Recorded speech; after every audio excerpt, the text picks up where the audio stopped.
Hello everybody, this is Craig from 9 Games, and today's a special top 5 because this is another 5 Xbox Live Arcade games, yes, that you should own. Or, I tried to do that take like 5 times already, I fucked it up every time. I've been saying Xbla, I don't even know, whatever, Xcla, anyways. Let me say this because this is also kind of in response to my last video. The date today is July 25th, 2012. Please don't comment on anything that comes out after this day and ask me why it's not on the list. You know why it's not on the list? Because it's not out yet. So, you know, September, October, when Sonic Adventure 2 comes out, and you're like, Craig, I thought you loved Sonic Adventure 2. Why isn't it on there? Because it's not out yet, okay? Seriously. Seriously, go back and look in the comments of my last video. I have a lot of people asking me where certain games were. They weren't out yet, especially Minecraft. So guess what I'm going to start with. But yeah, this is another 5 games. Oh, we'll just do this too. My gamertag is 9 Games. It's not on here, but just like my name on here. So if you guys want to play games with me, 9 Games. And if you ask why a certain game is not on here, it's because I haven't played it enough. And it will eventually. I'm going to continue to do more of these for PlayStation Network and Xbox Live as games come. Because I got 117 right now, and that's only because I had to delete some. So I had to delete bigger games because I had to make room for newer ones. So, if it's not on there, and you know it's a great game, and you obviously would think that I would think it's a great game, it's just because I haven't played it enough. I got a lot of games to play. Alright, let's get into it. No specific order. I wrote them all down, so this time I don't do 7 or 8 games like I did last time. But let's get into it with the seizure that I'm going to have.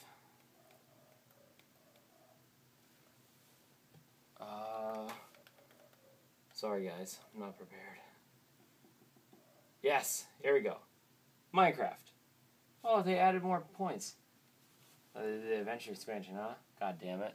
Right when you get so close to getting a complete gamer score in a game, they fucking add more achievements. Anyways, Minecraft. Now, I went into Minecraft for my first experience in Minecraft. I went in. Here, we're going to do this. Make the little pretty pictures pop up.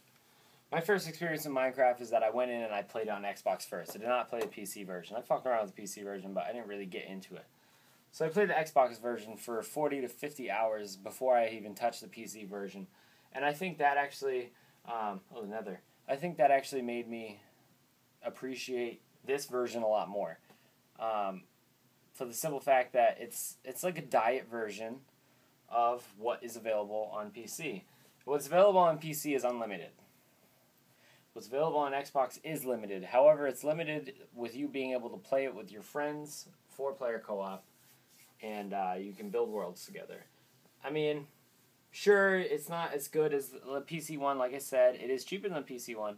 It's not as good as the PC one, but it's good for a Minecraft on Xbox. You know what I mean? Because I do have quite a few of you on my friends list who are always playing Minecraft, but you're always bouncing between Minecraft and another game. I feel like if you're going to play it casually, not really casually, if you're just going to play it like 40, 50 hours, play it on Xbox. If you're going to invest a shit ton of time into it, then you go to PC. But I already did a full review on that, and I'm starting to repeat myself. You know, but it's one of those games that I feel like you must have on your Xbox. You absolutely must have it. It's fun sometimes to go and just fuck around and make a house that looks like an ice cream sandwich. That's all I'm going to say about that. Anyways, next game. I couldn't have put them close together, huh? I have actually 2 fighting games, and I'm going to just do those and get them out of the way right now. Where are you? Where are you? I know Mauler and Geeker Days are both going to like this. NeoGeo Battle Colosseum. Now, NeoGeo Battle Colosseum is a collection of NeoGeo characters, SNK characters, smashed together in a 2v2 fighting game with incredibly hard bosses. What makes it so special is that, I don't know if people know this, but King of Fighters in itself is actually kind of like a versus game. The Art of Fighting Fatal Fury. So this one's like a versus game within a versus game, because obviously it's the influence from King of Fighters, and then it's mixed up with all different characters, Mars people, you know, and look at all this action. It's fun. Hanzo's my favorite secondary character, by the way. I usually do Hanzo and Rock or Hanzo and Shermie, but it's a good game. It's a solid fighting game. It's one of the more complicated ones, so I mean it's kind of like one of the more technical ones. But it's a versus game that's not made from Capcom, and I think that's why I want it on this list, is because all the good versus games come from Capcom. Every fighting game Capcom makes is good. I won't give them that. But I'm tired of Capcom fighting games. So this came out. I don't know when it originally came out. I actually bought it the day that it came out in America on PS2. I'm trying to look for it as I'm talking. Oh, come on. Does it have a year on it? Oh my god, this is made in mystery year. It really doesn't have a year on it. I can't believe that. Anyways, I bought it the day that it came out in America, and I thoroughly enjoyed the game on PS2. This has online, however, and I don't know if you've actually played any of the SNK fighting games online recently that have come out, but the online's pretty solid. I haven't had any huge issues with it, except for losing repeatedly, but that's my fault. That's not the internet's fault. So the fact that I can actually make this game last longer by being able to play it online is what makes it really cool. And like I said, man, I got it for the PS2, but I'm an adult man now who's married and has a kid, so I'm not going to have friends over to play fighting games with me. It doesn't work like that anymore. So having this like that, with online is definitely good. Plus, it's got the SNK universe all smashed together in a versus fighting game that's not from Capcom, and that makes me happy. So yeah, definitely check that one out. And then the other fighting game, come on. You know I had to do this. I'm actually doing this more for Dan. I know I'm not too impressive in this. I don't have a high gamer score in it. Dan's actually way much better than me. In fact, my only reason I have a good online, not a good, but I do have a good online record. I think I was only one defeat. The only reason that's good like that is because Dan comes over and plays my Xbox and plays on my profile. But Third Strike Online. I can't say too much about it except for the fact that it's a solid, arguably one of the most technical fighting games ever released. This is the caviar of fighting games. I think that's been said before. This is like the caviar of fighting games. One of the most famous moments from any fighting game tournament, period. Everyone knows what I'm talking about already. If you've seen any of the Evo things, the Beast is when Daigo fighting Justin Wong, and then the parry, the ultimate parry, where he fully parried the super from Chun-Li and then did his own super, and it was just so good. If you haven't seen it, just look up the Beast from Evo, or the parry from Evo. I think it was when was it, 2004? It's insane. It's the first time in a fighting game tournament not in fighting game tournament, it's the first time in a video game tournament, period, that I've heard an ovation like that. So that alone shows you how much dedication is around this game. On top of that, I used to play Street Fighter Double Impact on Dreamcast a lot. So, I don't know. This one's just more characters. So, Street Fighter 3, Third Strike, Dan swears by it. Fighting game fans swear by it. It's still one of the most beloved fighting games of all time, not just of this franchise, just of all time. And it's the different character roster isn't the only thing, obviously, the technical aspect, but it's definitely like, you do your Street Fighter 2, and then I say like Street Fighter 3, and then all of its iterations here, and then it goes 4. So it's kind of like off to the side a bit. And for anybody looking for something a little bit different in a Capcom fighting game, if you're like me, you can play this one. I lose all the time, though. I'm horrible.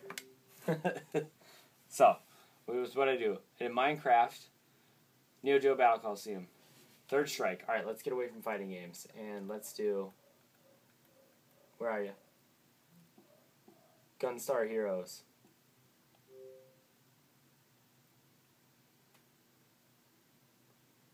That's what I did? Yeah, Gunstar Heroes. Why didn't it show my achievements under it? Whatever. Gunstar Heroes is a Sega Genesis classic. Now, obviously I played the bulk of it for myself. I played the bulk of it on PlayStation. I played the bulk of it on Sega Genesis. This is terrible. This is not what it looks like while you're playing it. I'm telling you, I swear to God. This looks horrible. I feel embarrassed right now. But anyways, leave it like that.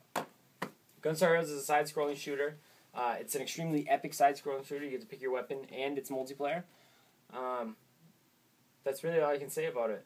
If you like shoot-'em-ups, this game's awesome for you.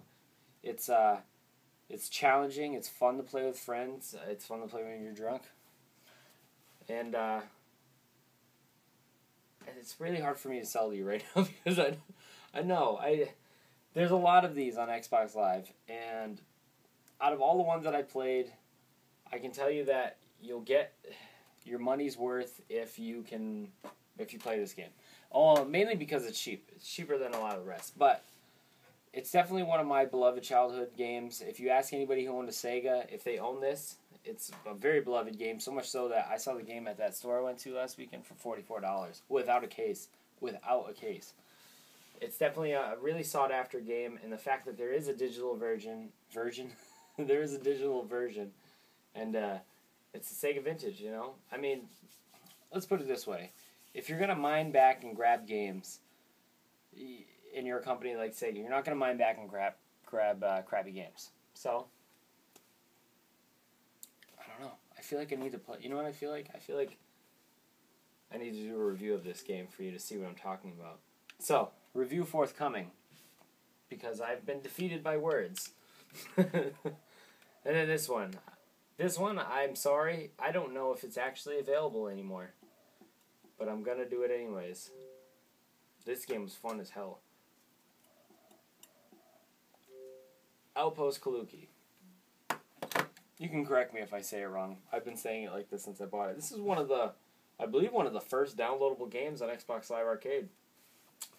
And what it is think of it as a space station version of SimCity.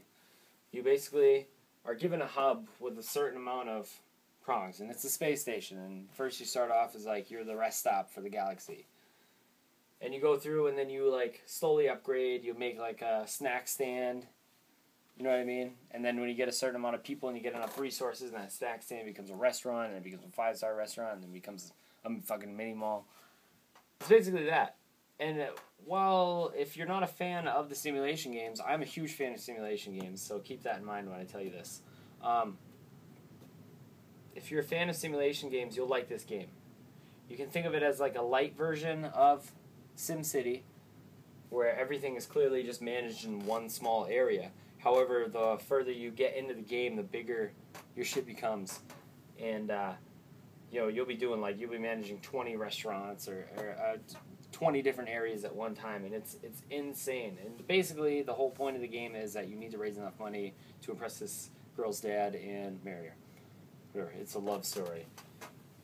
But, I do think it's bullshit that the #1 rated person on the leaderboards is the creator of the game.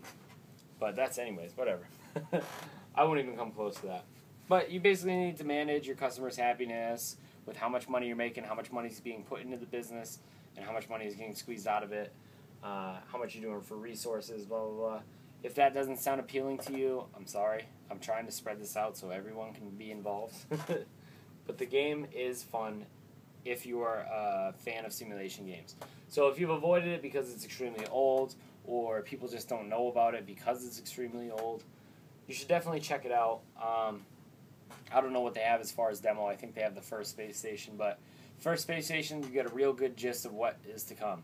I think they let you move up like 2 versions of each building or whatever, or each energy resource in each building. So you get a decent feel for it, but it's definitely worth it. I don't know how much it is now. It's probably like 400 points, but if it's still on Marketplace, go buy it. If it's not, you can cuss me out on the comments section. I'm sorry. But that's 5. Minecraft, Gunstar Heroes, NeoGeo Battle Colosseum, Street Fighter 3rd Strike, and Outpost Kaluki. Thank you guys for watching. Oh, and please, don't complain this time. I'm going to do another one, so if you have suggestions, please put them in, but don't be assholes. Okay, thank you.